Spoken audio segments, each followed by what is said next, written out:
வவுனியா பழைய பேருந்து நிலையத்தில் இலங்கை போக்குவரத்து சபை பேருந்தின் சாரதி நடத்துனர் மீது தாக்குதல் முயற்சி மேற்கொள்ளப்பட்டுள்ளதாக செய்திகள் வெளியாகியுள்ளன. இது தொடர்பில் மேலும் தெரிய வருவதாவது, வவுனியா பழைய பேருந்து நிலையத்தில் இலங்கை போக்குவரத்து சபைக்கு சொந்தமான பேருந்து தரித்து நின்ற சமயத்தில் அங்கு வந்த யாழ்ப்பாணம் வவுனியா வழித்தட தனியார் பேருந்தின் சாரதி பேருந்தினை பாதையில் நிறுத்திவிட்டு இலங்கை போக்குவரத்து சபை பேருந்தின் மீது தாக்குதல் மேற்கொண்டதுடன் இலங்கை போக்குவரத்து சபை பேருந்தின் சாரதி மற்றும் நடத்துனருக்கு அச்சுறுத்தலும் விடுத்துள்ளார். அதன் பின்னர் இரு தரப்பினருக்கிடையே வாய் தர்க்கமும் இடம்பெற்றுள்ளது.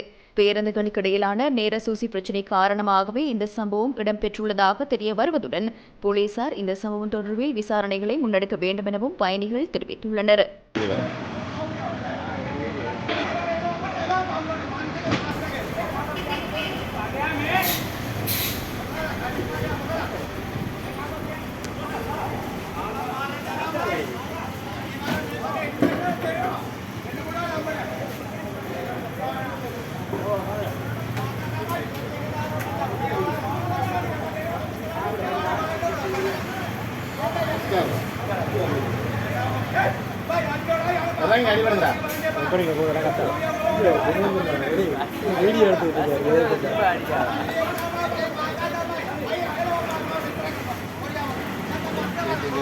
அடிவாடுங்க இறங்கி